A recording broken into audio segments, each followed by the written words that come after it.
किती निघालेत मी याची माहिती घेतली नाही.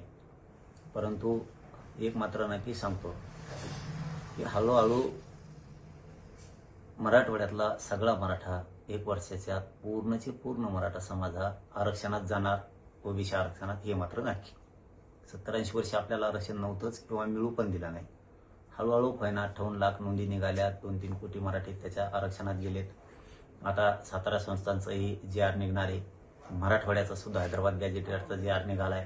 त्यामुळे आता टेन्शन मराठा समाजाला राहिलेलं नाहीये. हळूहळू सगळा मराठा समाज आरक्षणात जाणार आहे. पण आज बैठक लावली गेली राज्यमंत्री मंडळाच्या उपसमितीचे अध्यक्ष विखे पाटील साहेबांनी मराठवाड्यासाठी. ही एखाद्या मराठा बांधवांना माहितीसाठी पण सांगतो की आज मराठवाड्यातले सगळे अधिकारी ऑनलाईन त्या बैठकीसाठी उपस्थित राहण्याचे आदेश मंत्रिमंडळाच्या उपसमितीनं दिलेले आहेत. किती अर्ज मराठा समाजाचे आतापर्यंत आलेत या विषयात चर्चा होणार आहे.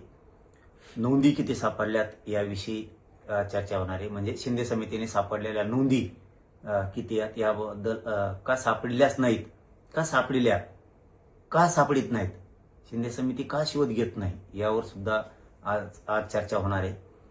हैदराबाद गॅजेटियरनुसार किती अर्ज मराठवाड्यात आतापर्यंत आलेत याच्यावर चर्चा होणार आहे. जे अर्ज आलेत त्याचे कुणबी प्रमाणपत्र दिलेत का आणि कशामुळे अधिकारी देत नाहीत जाणून बुजून, यावर सुद्धा चर्चा होणार आहे. शिंदे समितीने शोधलेल्या नोंदी याच्यावरती प्रमाणपत्र दिलेत का आणि का देत नाहीत जाणून बुजून अधिकारी, यावर सुद्धा आज चर्चा होणार आहे. मराठवाड्यातल्या आणि महाराष्ट्रातल्या अधिकारी ज्यांचे कुणबी प्रमाणपत्र दिलेत त्यांच्या व्हॅलिडिट्या का देत नाहीत, किती व्हॅलिडिट्या द्यायच्या राहिल्यात, किती दिल्यात आणि राहिलेल्या कशामुळे जाणून बुजून अधिकारी देत नाहीयेत, मराठवाड्यातले सुद्धा अधिकारी जाणून बुजून का देत नाहीत, याच्यावरती आज बैठक होणार आहे. हे मी मंत्री महोदयांना सुद्धा सांगितलं होतं की व्हॅलिडिट्या जाणून बुजून दिल्या जात नाहीत, प्रमाणपत्र जाणून बुजून दिले जात नाहीत. हे मुख्यमंत्र्यांच्या कानापर्यंत सुद्धा गेलं पाहिजे. राज्य सरकारच्या कानावरती ही गोष्ट गेली पाहिजे. उपसमितीच्या मंत्रिमंडळाच्या कानावरती आम्ही स्वतः टाकलंय. असं होतंय, जाणून बुजून वेठीस धरलं जातंय गरीब मराठा समाजाला. नोंदी असून कुणबी प्रमाणपत्र दिलं जात नाही, व्हॅलिडिट्या जाणून बुजून दिल्या जात नाहीत आणि हैदराबाद गॅजेटियरनुसार सुद्धा अर्ज केलेल्या बांधवांना कुणबी प्रमाणपत्र जाणून बुजून दिले जात नाहीत.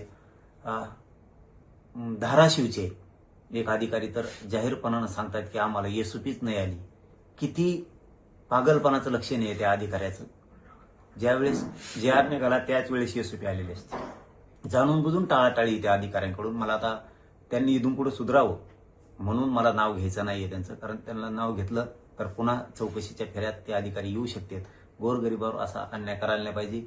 प्रत्येक नांदेड असो, लातूर असो, हिंगोली असो, परभणी असो, बीड असो, जालना असो, संभाजीनगर, धाराशिव, इथं जाणून बुजून व्हॅलिडिट्या थांबवल्या जातात, कुणबी प्रमाणपत्र दिले जात नाहीत आणि हैदराबाद गॅजेटियरनुसार सुद्धा जाणून बुजून शपथपत्र दिलेले असताना, समान आडनाव असताना सुद्धा, आमच्या वंशावळी जुळलेल्या असताना सुद्धा जाणून बुजून दिलं जात नाही. काही कारण सांगायचं आणि त्याच्या त्रुटी काढायच्या आणि ते बाजूला ठेवायचं. अधिकाऱ्यांनी एक धडाकाच लावलाय, त्रुटी म्हणायचं फक्त आणि बाजूला ठेवायचं. त्रुटी नाहीत, काय नाहीत, हे जाणून बुजून मराठा समाजाच्या लेकरांचं वाटोळं करतायत.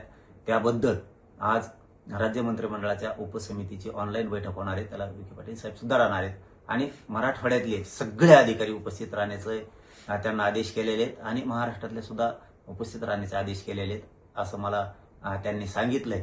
आणि आम्ही सारथीबद्दलही सांगितलंय की सारथीच्या विद्यार्थ्यांचे तुम्ही शिष्यवृत्ती देत नाहीत. 1,80,000पेक्षा जास्त विद्यार्थी येतं, जाणून बुजून त्यांचा छळ केला जातोय. तिथंही बजेट टाकून त्यांच्या शिष्यवृत्त्या द्या. परदेशातही शिकायला त्यामार्फत गेलेत, ते देत नाहीयेत. त्यांना ते भत्ता दिला जातोय योजनेअंतर्गत, पंजाबराव देशमुख योजनेअंतर्गत, सारथीच्या अंतर्गत, ते पण दिलं जात नाहीये. त्याबद्दलही मी त्यांना सांगितलंय. महामंडळाचे परतावे नाहीयेत, शब्द दिलाय त्यांनी त्याच वेळेस, ज्यावेळेस नरेंद्र पाटील साहेब मला बोलले होते की आपला महामंडळ बंद पाडायला लागलेत, त्याच वेळेस मी सरकारला सांगितलं होतं की महामंडळ बंद पडता कामा नये. सरकारनं त्याच वेळेस शब्द दिला होता की महामंडळ आम्ही बंद पडू देणार नाहीत, त्याची काळजी करू नका. आम्ही त्याच वेळेस नरेंद्र पाटील साहेबाला फोन करून सांगितलं होतं की सरकारनं शब्द दिला, आम्ही महामंडळ बंद पडू देणार नाहीत आणि पाटील साहेब सुद्धा त्यावरती समाधानी झाले होते, नरेंद्र पाटील साहेब.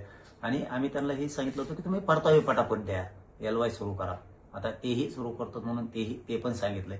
असे बरेचसे विषय आम्ही त्या उपसमितीला, मंत्रिमंडळाच्या विखे पाटील साहेबाला आणि सरकारला कळवले. उद्या झालं याच्यावरती सविस्तर सगळी माहिती येईल. किती प्रमाणपत्र निघालेत, किती पेंटिंग आहेत, का ठेवलेत, पेरट्या का देत नाहीत, याच्यावरती सविस्तर उद्या चर्चा होईल. आणि त्याच्यानंतर मला माहिती मिळाल्यावर आणखीन मीडियाच्या बांधवांना ही मी सगळी माहिती देईल.